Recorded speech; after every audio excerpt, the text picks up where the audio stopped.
get started. Okay, good morning and welcome everybody to this edition of Trainee Talks. Trainee Talks is a monthly webinar series showcasing the research topics of CREATE SE4AI graduate students in their area of expertise related to software engineering and AI. My name is Lori Akiyama. I'm the program coordinator for CREATE at Concordia University, and I'll be moderating the webinar today. Today, we are featuring two of our CREATE trainees from Queen's University in Kingston, Harsh and Fangjian, to share their research with us. Harsh Patel is a master's student in software engineering at Queen's University, guided by Professor Bram Adams and Professor Ahmed Hassan. Harsh has a bachelor's degree from Charisat University in India and 3 years of experience as a software engineer, working on different technologies, frameworks, and languages like Splunk, Python, JavaScript, Docker, and React.js. Harsh is a machine learning enthusiast who is passionate about open source and new technologies. And today, Harsh will be presenting his talk, Post-Deployment Recycling of Machine Learning Models. Don't throw away your old models. Immediately following, we will hear from Fangjian Lei, a PhD student in software engineering under the guidance of Professor Jenny Zhou at Queen's University. Fangjian's research focuses on leveraging artificial intelligence to assist developers in finding information and solving problems within the field of software engineering. Fangjian is also exploring an AI-related approach to enhance the efficiency and effectiveness of software development processes. Fangjian will be delivering a talk on studying the evolution patterns of self-admitted technical debts in software systems. So I think everybody knows the routine, but each speaker will speak for 20 minutes, and then we will open up the floor to audience questions for 10 minutes. This webinar is being recorded and will be available to view on our CREATE website at se4ai.org and also on our YouTube channel. So with that, as our introduction, I will turn things over to Harsh for his presentation. Harsh. Thank you, Laurie. Thank you for the introduction. I hope my screen is visible. So, hi everyone, good morning. My research is on the release readiness of machine learning based products, integrating model recycling and generative AI readiness criteria. First, let me introduce myself quickly. My name is Harsh. I'm a master's student at Queen's under the MCIS and SAIL lab under the supervision of Dr. Bram Adams and Dr. Ahmed Hassan. So before we dive into the my research, what happens when AI does not work as expected? This means PR disasters for companies. For example, when Samsung had to ban staff CIUs after spotting ChatGPT data leak, or when Microsoft chatbot started to spew racist tweets, or when AI enabled Amazon recruitment tool only recommended man. These are some of the examples. On top of this, there is a pressure of legislation on companies trying to protect users, but varies across countries. For example, Canada has an AI and Data Act, US has FTC, EU has AI Act, and China has AI Development Plan. And these guidelines are very high level as well. So how to know when an AI-based product is release ready? So this is where this is an example of ML-based software product lifecycle, where we have different stages such as model building, model evaluation, testing, deployment. And release readiness ensures release readiness checks at each of the stage to ensure product readiness for deployment. And this involves checks such as choosing training data that is unbiased at model building, or choosing correct metric for evaluating, or choosing choosing the right threshold of inference latency for productionizing the model, or testing model for input data quality. And also at deployment, this involves A/B testing, or at monitoring, this involves collecting user feedback to improve the model. However, Researchers came up with checklists for ML applications to ensure release readiness. And for example, Google released a checklist on ML test code that involves checks of the data pipeline has appropriate privacy controls and some other checks. Also, another checklist from Google from another author talks about keeping the first model simple and getting the infrastructure right initially. And the other checklist from Microsoft talks about defining like good enough baseline and then improving the model over time, or deploying the model when the model is performing better than baseline. However, this checklist inherently assume that newer models are better, and which is not the case. And this comes from the traditional SE metaphor of adopting new release as well. For example, when a new library is released, it's recommended to upgrade to this new library, and there are different blog posts suggesting to upgrade as well. However, libraries are deterministic, but ML models are not. For example, GPT, when we talk about GPT 3.5 or GPT-4, GPT-4 is an overall better model. However, when it comes to, however, it is like costly and also expensive to run as well. So, when it comes to generating code for software development, GPT-4 is the right model. However, GPT 3.5 is better model when it comes to writing product description. So, why and along with like non-determinism dot determinism, ML models are also impacted by drift. For example, sales of loungewear were increased like after the national lockdown was announced, and the actual prediction was way off than the actual prediction, actual sales. This typically means model performance decays over time, and this requires regular update to the model.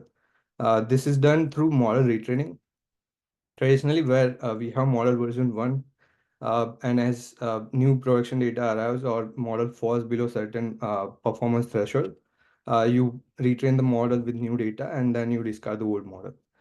Similarly, again, if the threshold falls below certain threshold, you discard the old model and then you have the new model.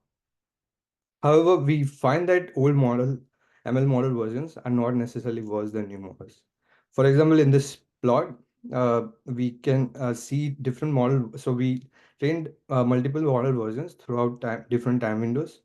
And in this plot, as you in the y-axis, you can see the model version. Older models being at the top and newer models being at as you go down. And if you see the darker the red cell, meaning indicating that the model performed better than the other models in terms of number of samples it was able to like in terms of error. And we can see this long lines of red uh, cells indicating the older model versions actually perform better than newer alternatives for a long period of time. And this trend actually shifts to other model over time. And that trend continues, and the old model actually performs better longer period of time. So now we talked about traditional ML. However, what about generative AI? In generative AI, as well, the life cycle is very similar to ML-based software products. However, there are some differences, such as prompt engineering, pre-training. However, there are similarities as well of evaluation, deployment, or monitoring, and feedback loop. However, generative AI brings its own release readiness challenges. For example, hallucination is one of the challenge where ML model spits out made up facts, and prompt injection is a challenge where attacker tries to hijack the LLM prompt and ask it to do its like what attacker wants. And then there is challenge of deciding evaluation criteria as well. And there is a challenge of data freshness where the model is only trained up to certain uh, data up to a certain point of time, which limits model's ability. Uh, so what about existing checklists for this for generative AI? Turns out there are no checklists for generative AI release readiness. And this is where our research comes in. So our research argues that the conventional life cycle management of ML models, characterized by periodic retraining and discarding of older models, fails to recognize the value of these models. Also, in response to the unique challenges that are presented by generative AI-based software products, we argue that the existing ML-based software readiness checklists need to be updated with a focus on generative AI release readiness. So this, I'll talk about two parts. The first part of the research is post-deployment ML model recycling, and the second is release readiness checklist for generative AI-based software products. Let's talk about the first part, which is post-deployment ML model recycling, which is a case study on release readiness of old software analytics models. So as for the subject task, we take JIT defect prediction, which involves at pull request. This ML models take in code changes and the commit metrics associated with the PR, like lines added or lines removed, and it identifies whether or not the commits included in the PR are buggy or not. And we use the data set that is Apache JIT, which comprises of Apache projects commits. And this data set is in nature is like imbalanced because the buggy commit ratio is ranges from 13 to 61%. As for the training setup, to increase our data sample size, we use sliding window approach to create more data sets. And This resulted in 386 total time windows, and we used retraining from scratch strategy, which basically means we retrain a new model for each time window. And as for the subject JIT models, we use random forest. We also use neural network and logistic regression to cover wide range of different model types. And as for the evaluation metrics, along with regular common metrics such as precision, recall, F1 score, IOC, we also use Gmin, which is considered better metric for imbalance classification tasks such as this because it gives equal importance to both positive and negative labels.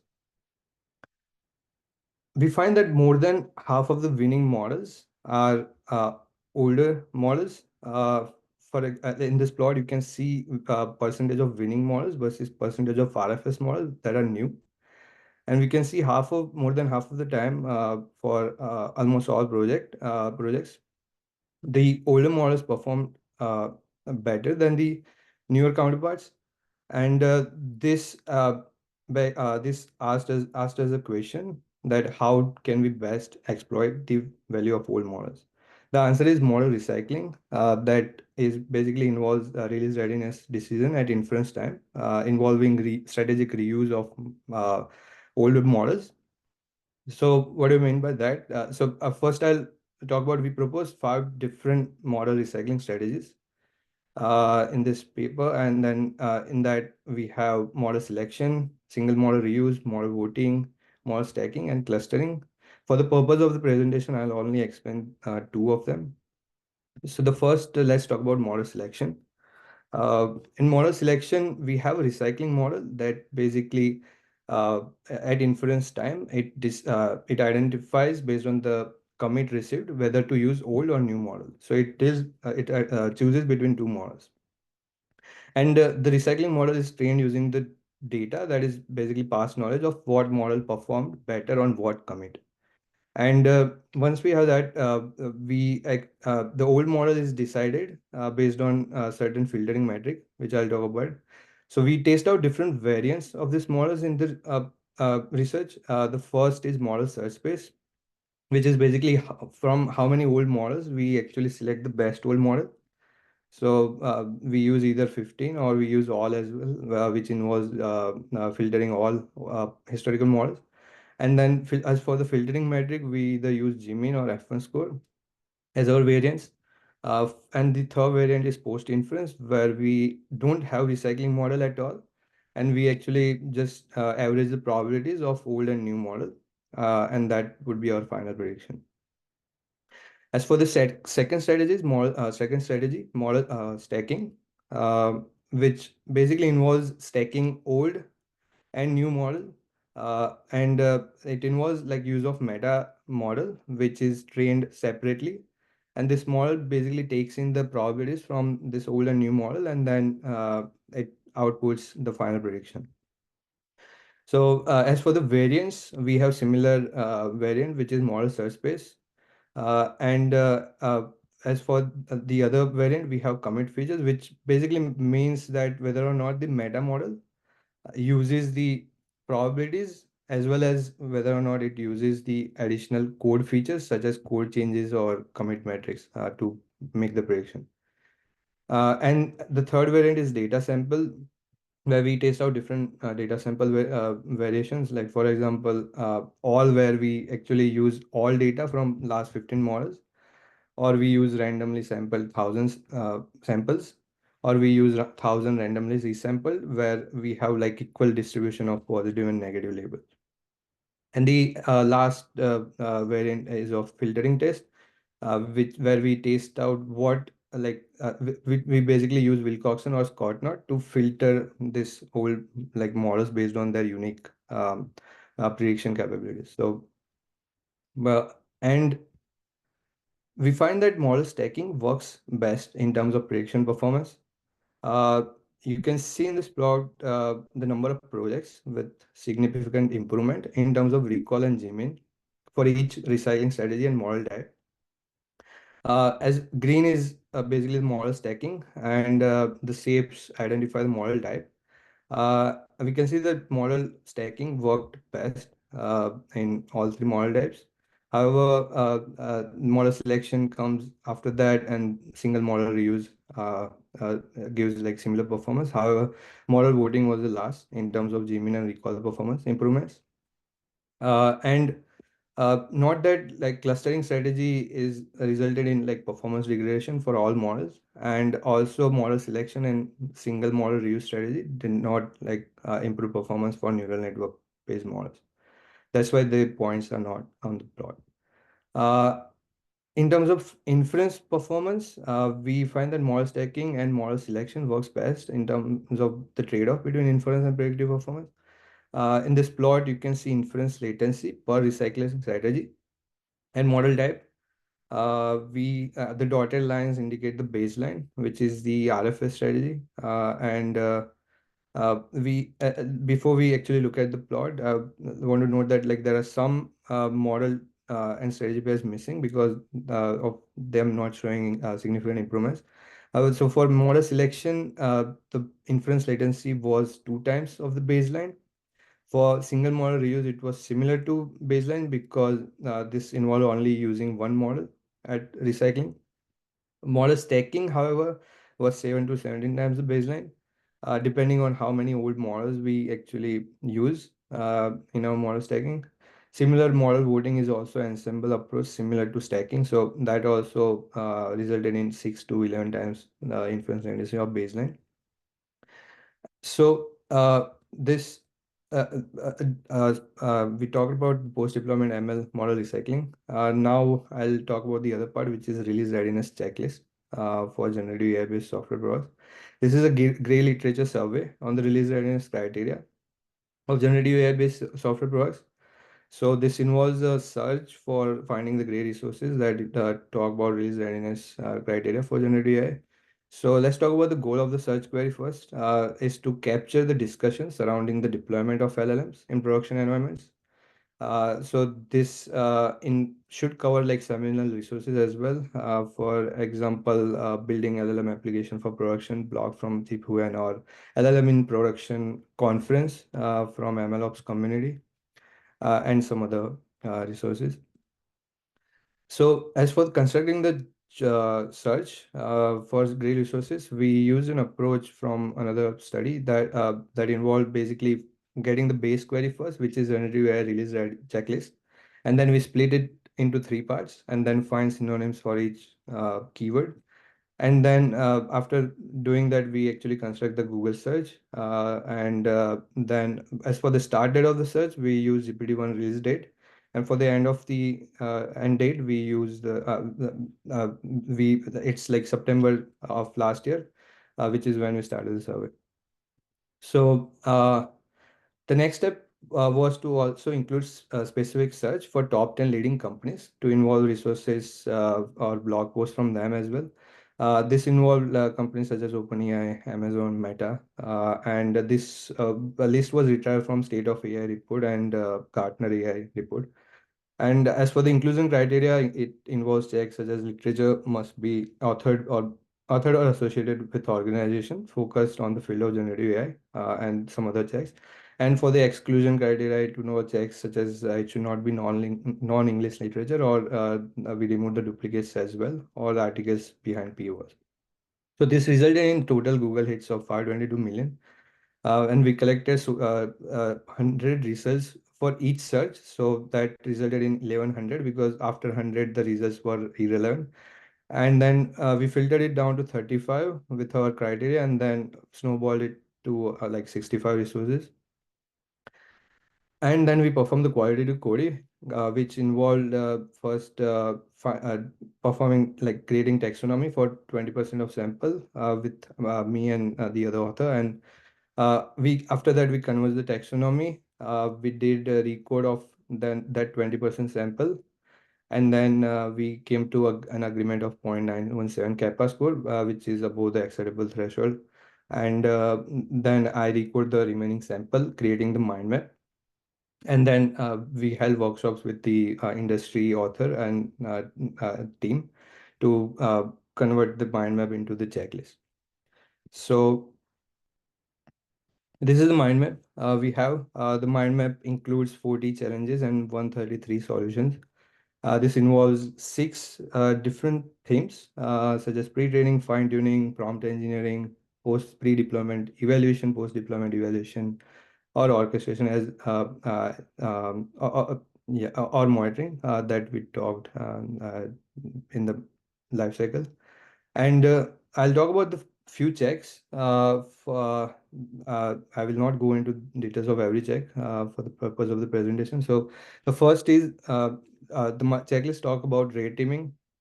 So this involves attacking prompts to LLM that basically results LLM into generating biased content.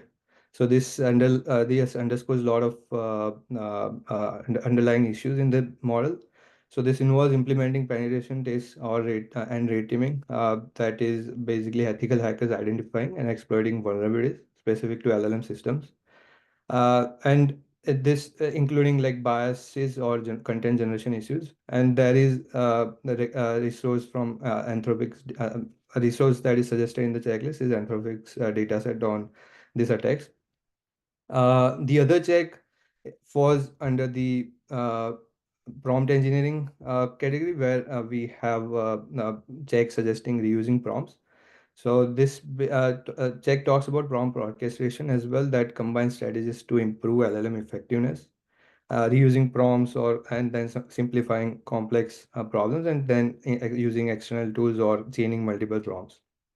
So this check also suggests reusing prompt that worked well for other similar tasks. The last check I'll talk about is cost monitoring, where which falls under post-deployment monitoring. So it's important to continuously assess model performance, resource consumption, and cost efficiency to fine-tune operations post-deployment. And this basically, for example, if users are using prompt and providing similar context every time, this increases the overall cost. However, so like the one of the solution is to actually sorry, not retrain, but to fine-tune the model to that specific context, so that users don't have to provide that context, and it can just answer in one-shot prompts.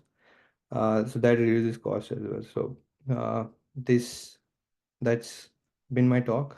Thank you for listening. And yeah, thank you. Thank you very much, Harsh. Very interesting stuff. A lot of work went into your study, I can tell.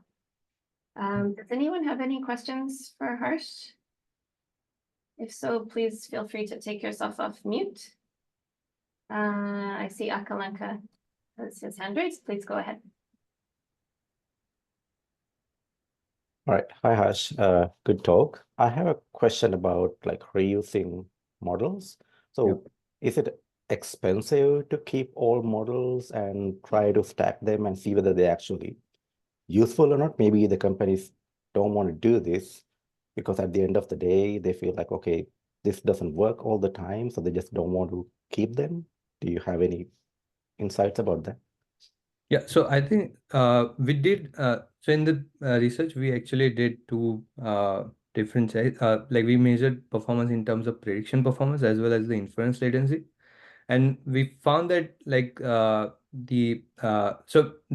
like anyway the art like these old models are trained and they are thrown away like as artifacts. However, like when we use this statistical test to find best models, that is like a quick check as well, because this data that we use to actually find this like better role models are like is already like we collect that as part of monitoring, so it does not involve any additional like steps. So in terms of like any additional retraining, there is like no like additional retraining required of this whole model as well, because we treat them as black box. So I think it's just the value is not seen, and this also depends on the projects as well, because we actually studied 8 projects. For some projects it actually worked way better, and for some it was like the results were like slightly better. So it also like differs between project as well. So I think like uh, depending on the use case, this can prove like very effective.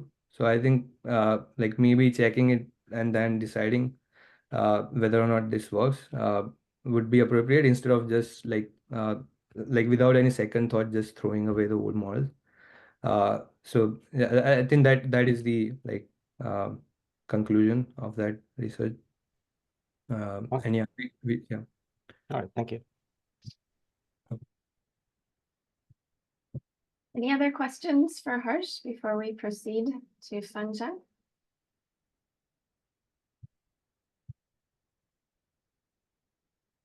Going once, going twice? Okay, thank you very much, Harsh, for a great presentation. Thank you. Thank you. Appreciate it. So next, Fangjian, you're up. Please go ahead and share your screen and Can you hear me? you're a little low on the volume. How about this one? Can you That's hear good. me? Okay. Okay. That's better for me. Yeah, let me share my screen.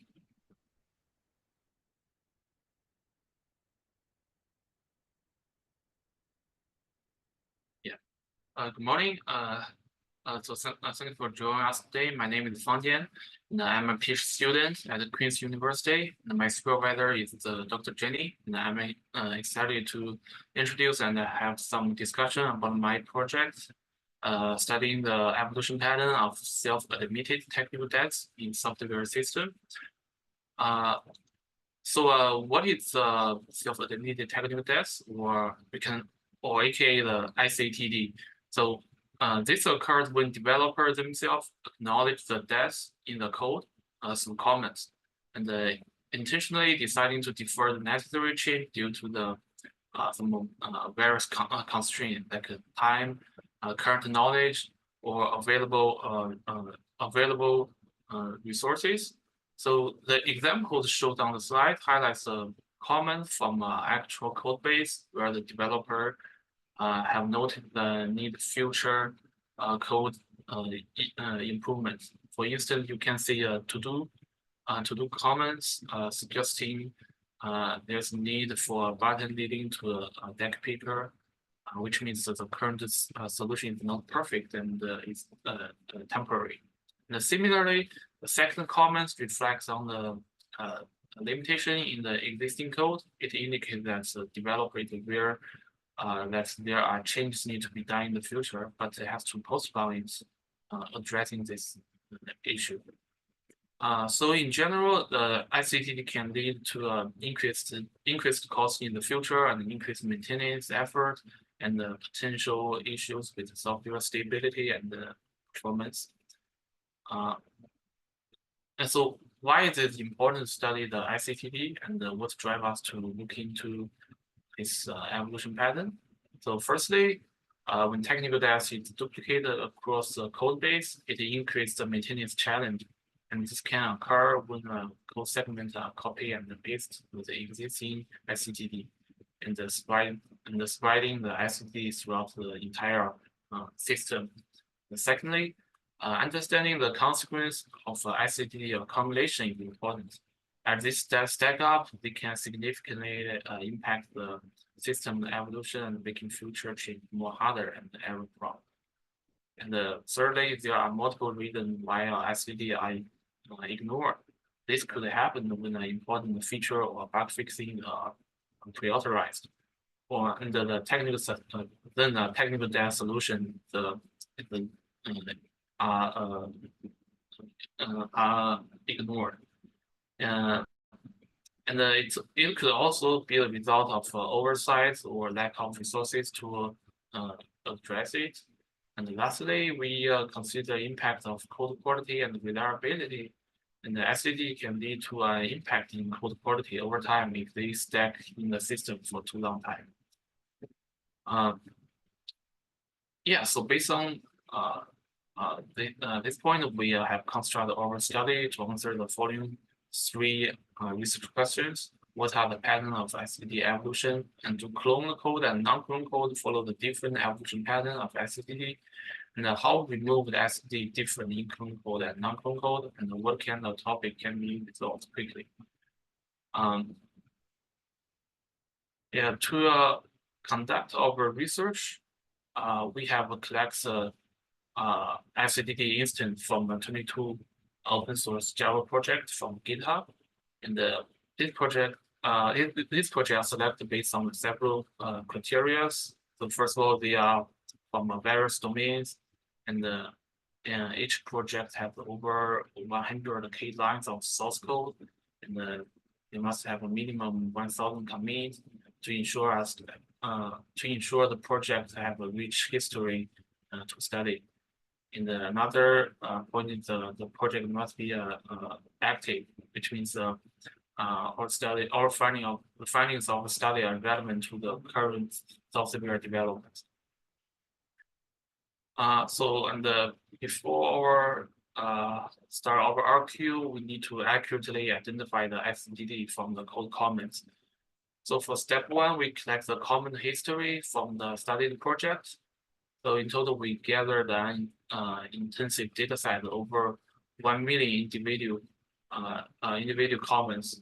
So in step 2, we fine-tune an includer to help using the public data set to help us distinguish the SATD from the regular comment. In this step, we utilize the BERT and we reach the 0.88 precision to identify the SATD. And the final step was apply the front-end model to our data set. And we successfully identified the 34,000 SATD instances across all studied projects. Now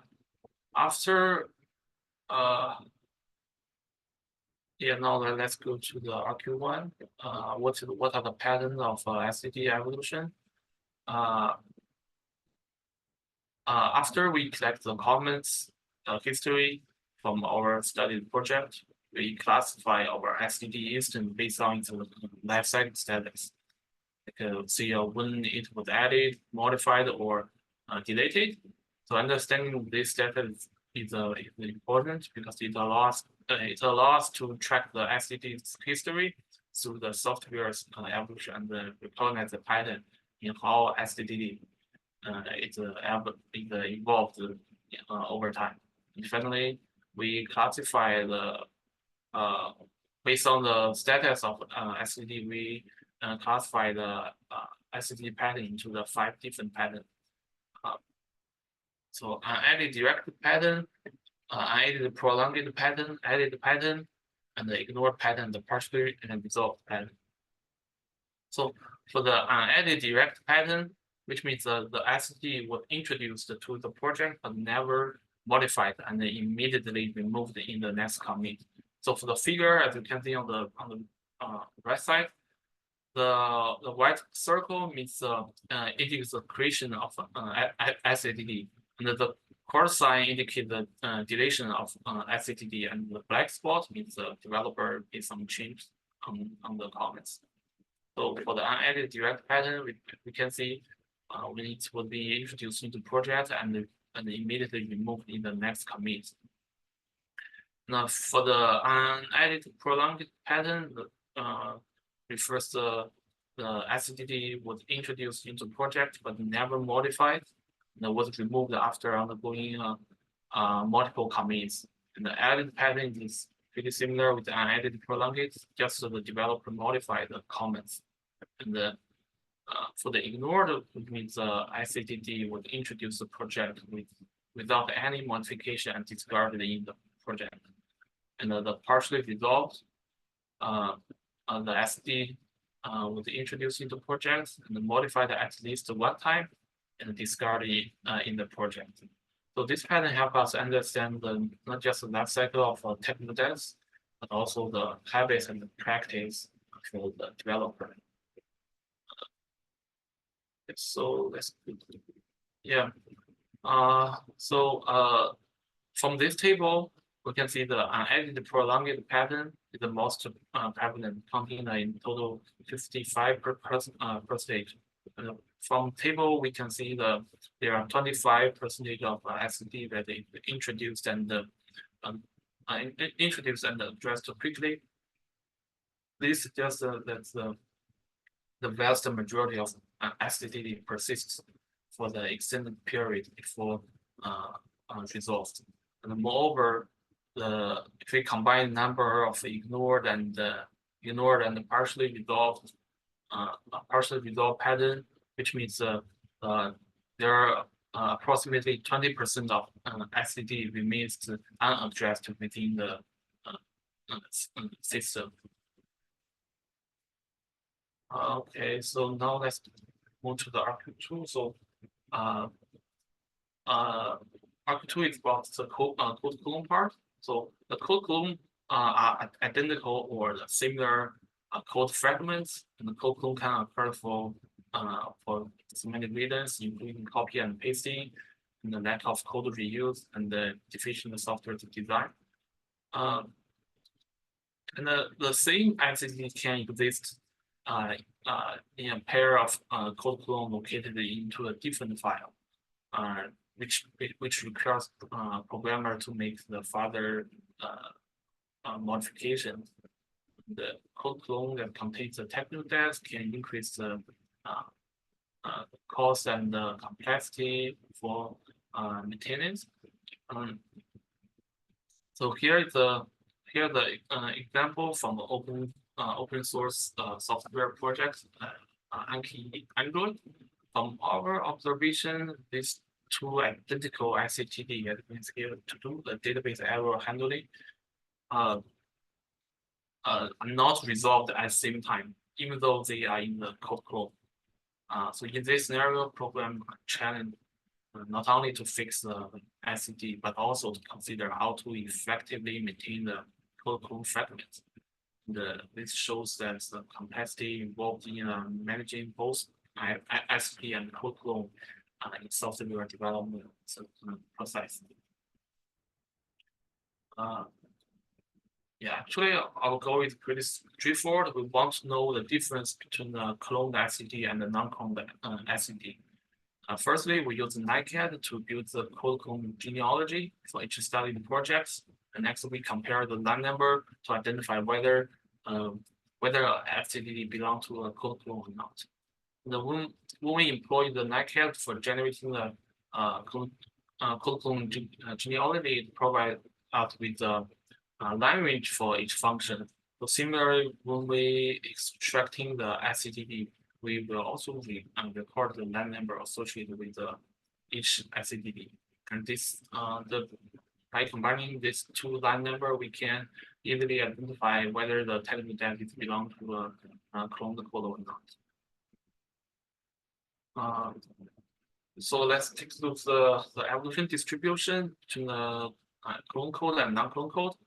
The bar chart here gives us the ratio distribution, and there are two groups, the non-cloned and the clone code respectively. And each bar represents each application pattern. From the figure, we can see each pattern follow the almost same trend. Method unadded prolonged added directly. So we have done some statistical analysis. We conduct the chi-square test to show so the chi-square test results show there's no significant difference.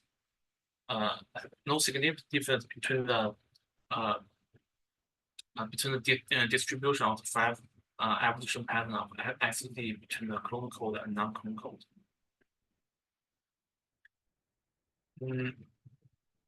Let's move forward the motivation. So how are the remove the SATD different in a clone code and non-clone code, and what kind of topic can be resolved quickly?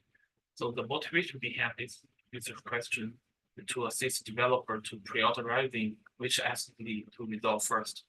And additionally, we aim to investigate the difference in distribution of SATD topics between the clone code and non-clone code. So in previous study, categorized the SATD into 5 different topics: requirement stat, defect data, testing data, documentation data, and design data. So requirement data refers to the trade-off in implementing what a development team works. It's about the balancing what's needed for now and what's best for future. And the defect that consists of known defects, reported bugs, or the unexpected error. The testing that refers to the issue found in the testing activities. And documentation refers to the problem found in the software project documentation. It can be identified like missing documentation, inadequate, or incorrect documentation. And the design that refers to the data can be discovered by analyzing the source code to see whether developer validates the practice, validates the principle of the good object-oriented design. So to identify the semantic semantic topic,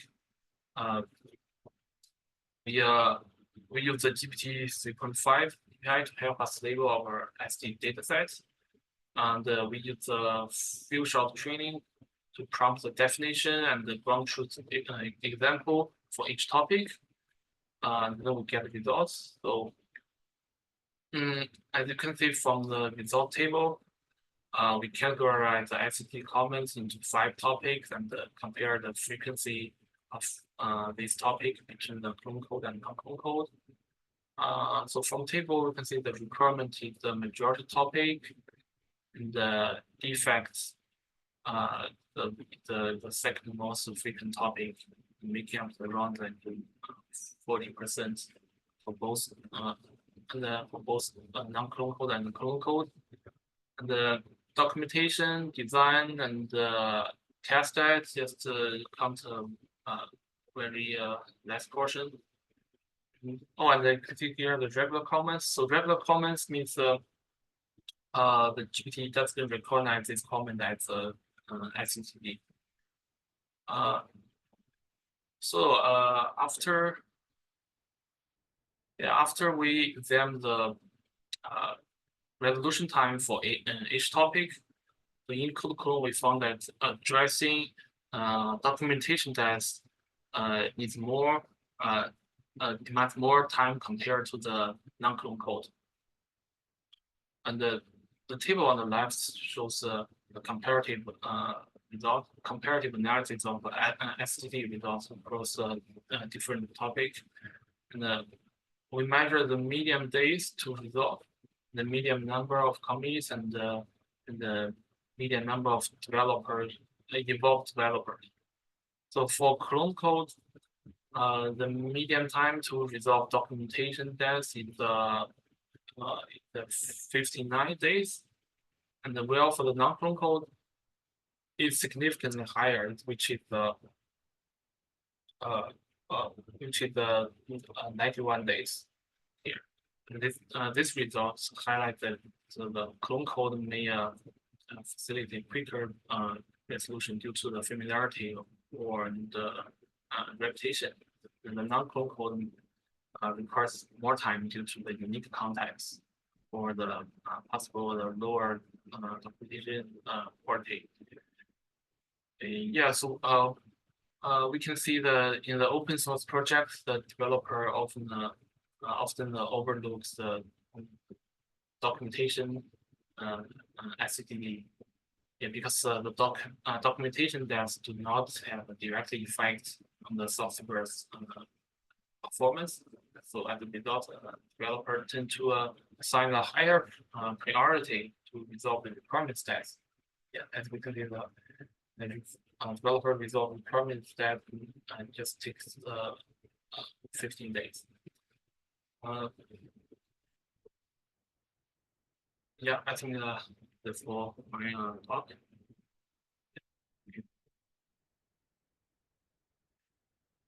Any question?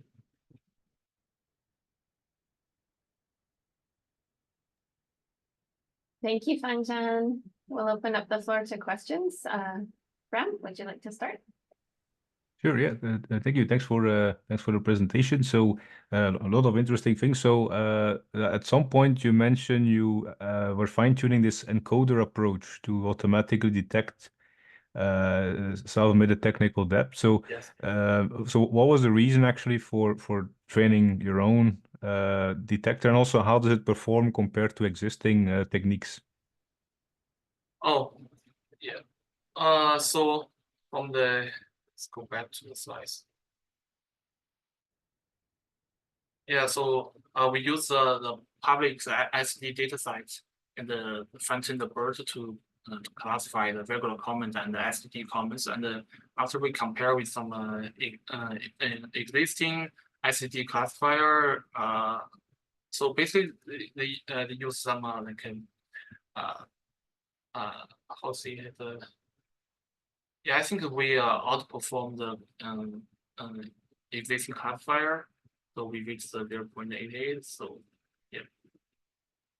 But like outperform as in like 10-15% better precision, or because I'm just because the other techniques are simpler to use.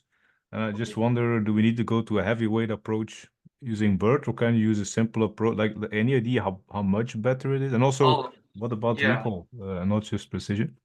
Yeah, so for some basic machine learning way, like just convert them to vector, and the text vector way, they just reach their point like 70%.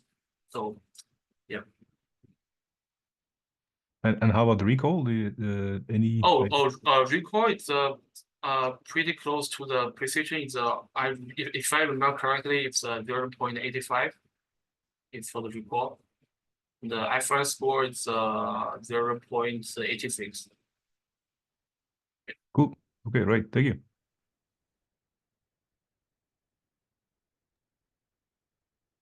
Does anyone else have a question for Fangjian?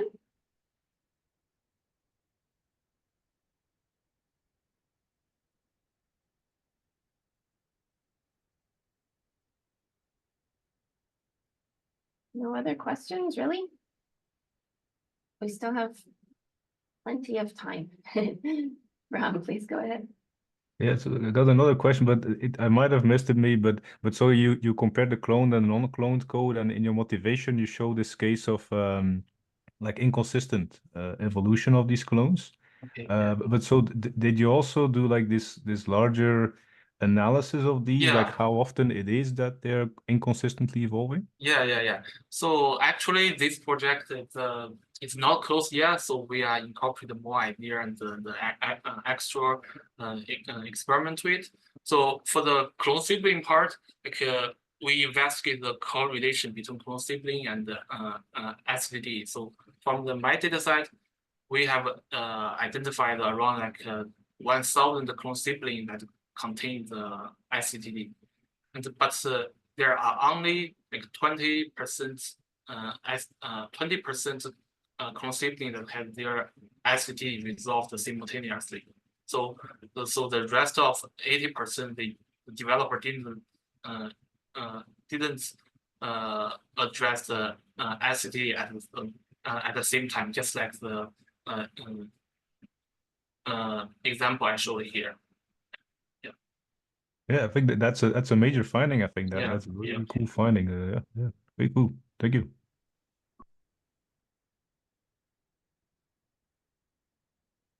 Okay, last chance for any further questions for either Fangjian or Harsh, the speakers today.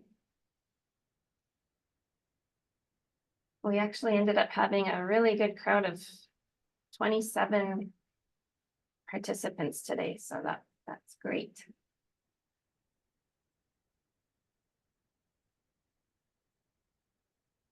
No, nobody has any other questions?